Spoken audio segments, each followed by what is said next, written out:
Joseph Facal. J'espère que tu ne me mets pas dans la position impossible de te riposter en essayant de défendre la cohérence de cette incohérence absolue, là. La rencontre, Facal-Martineau. Alors, Joseph, dans les années 70, Little Beaver et Sky Lolo, qu'on présentait comme des lutteurs nains autochtones, n'étaient pas autochtones. Il y en a un qui est né à Saint-Jérôme, l'autre à Montréal.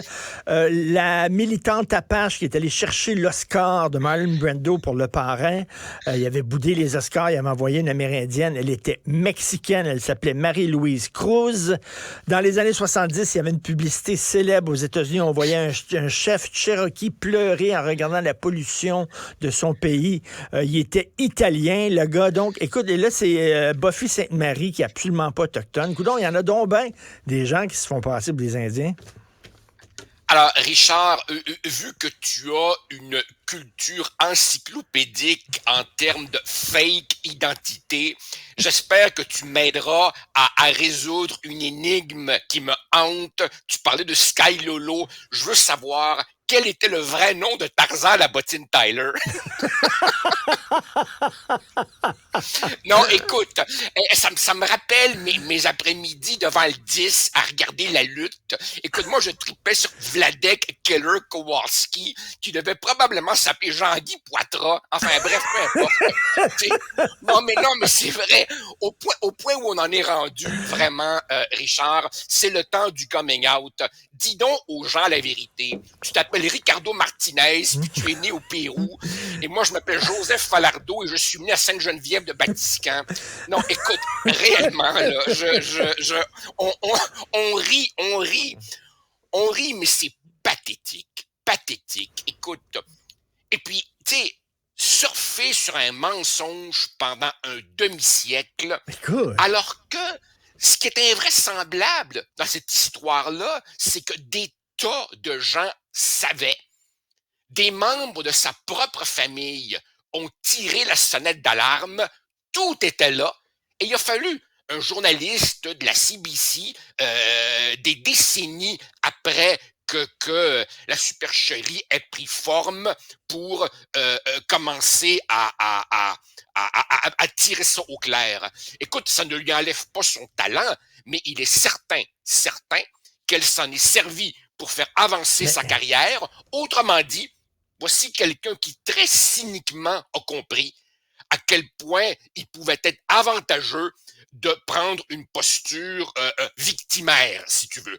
Et c'est ça qui arrive quand on glorifie, évidemment, les gens sur la base de considérations ethniques. Exactement. Tout ce que ça a pris à la CBC, ils sont allés voir son certificat de naissance. Puis là, ils ont vu qu'elle n'est pas née sur une réserve CRI, comme elle disait. Elle est née de parents blancs. Comment ça fait que personne avait fait ça avant? Ah non, écoute, c'est absolument invraisemblable.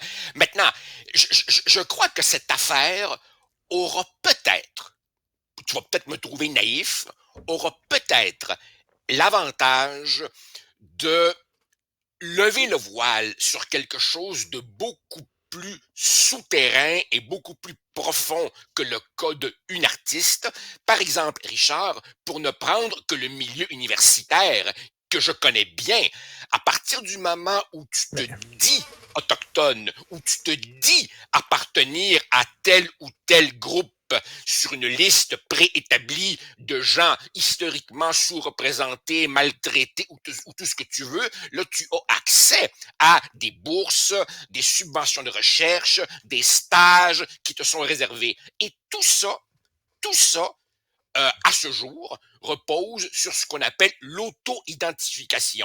Tu remplis un questionnaire, puis tu dis que si tu es autochtone, personne ne va vérifier. Et ça te met sur une traque particulière pour obtenir, un certain statut spécial auquel sont liés des privilèges. Tu sais? Écoute, Alors, il y a plusieurs semaines de ça, le magazine Maclean's publié un très, très long reportage en disant que dans le milieu académique au Canada, dans nos universités, il y a beaucoup de chercheurs, de professeurs qui se sont déclarés autochtones, qui ne l'étaient pas. Pourquoi? Parce qu'ils savaient fort bien que c'est la meilleure façon pour avoir une subvention de recherche ou alors un poste supérieur. Et un fou d'une poche, quand tu donnes des privilèges à une communauté, ben là, il y a des gens qui vont vouloir appartenir à cette communauté-là pour avoir ces privilèges-là.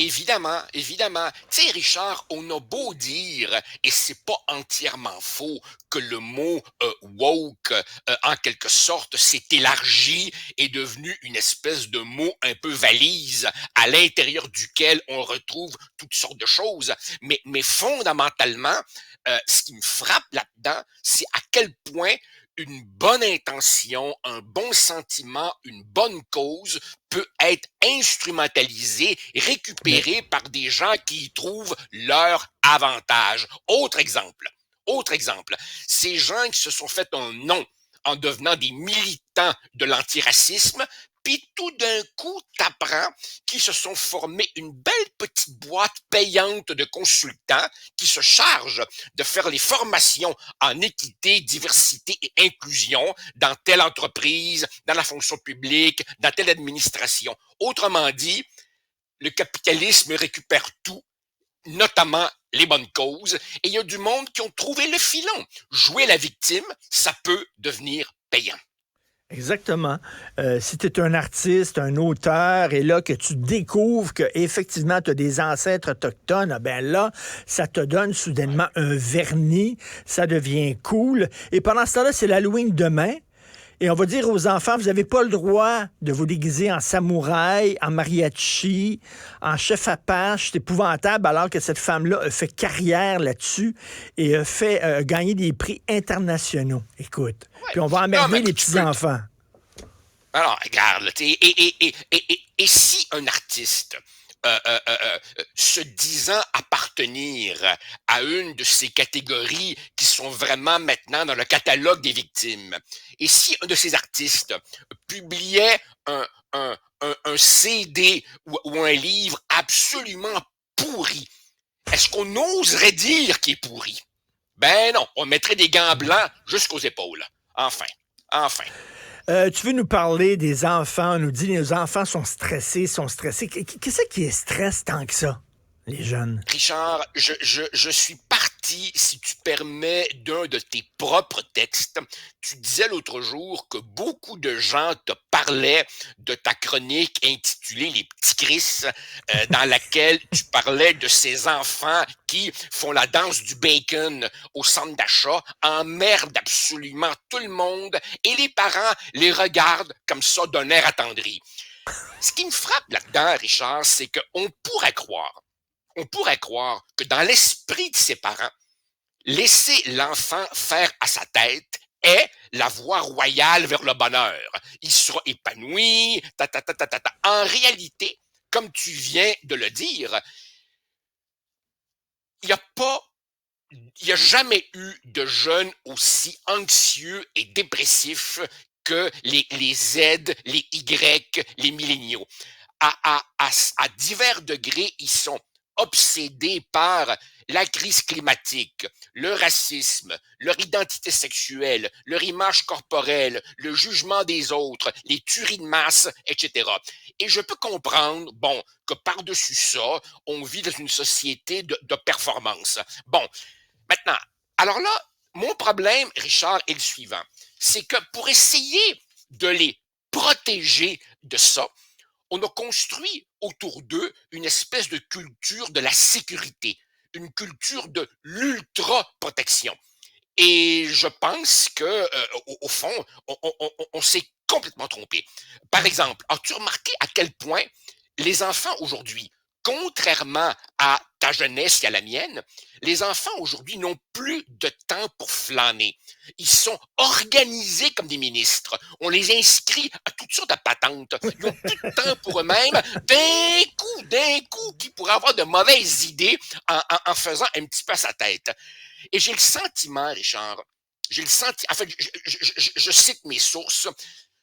J'étais tombé il y a déjà quelques années sur un fameux article dans The Atlantic, intitulé, tu le retrouveras aisément, intitulé The Coddling of the American Mind, Ben oui, ben dans oui. lequel Lukianoff et Jonathan Haidt disaient: on a construit un système d'éducation, on a construit des cellules familiales, on a construit toute une société sur la base de trois idées fausses.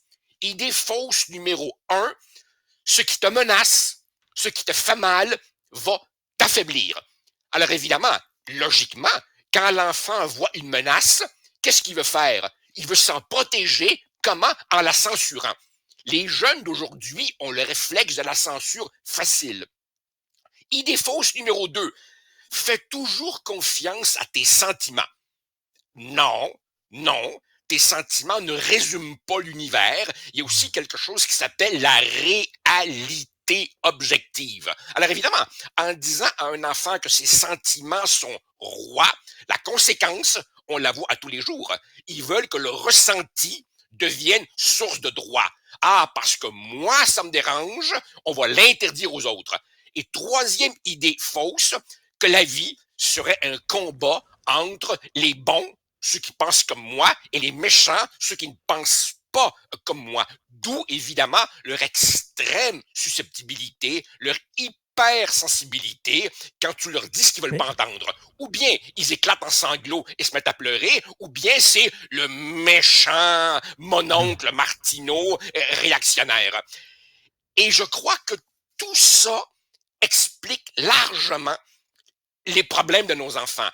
Comme on les a élevés dans la ouate, comme on a déchiffré le chemin devant eux, ils ont juste pas d'anticorps pour affronter les claques que la vie va inévitablement te donner.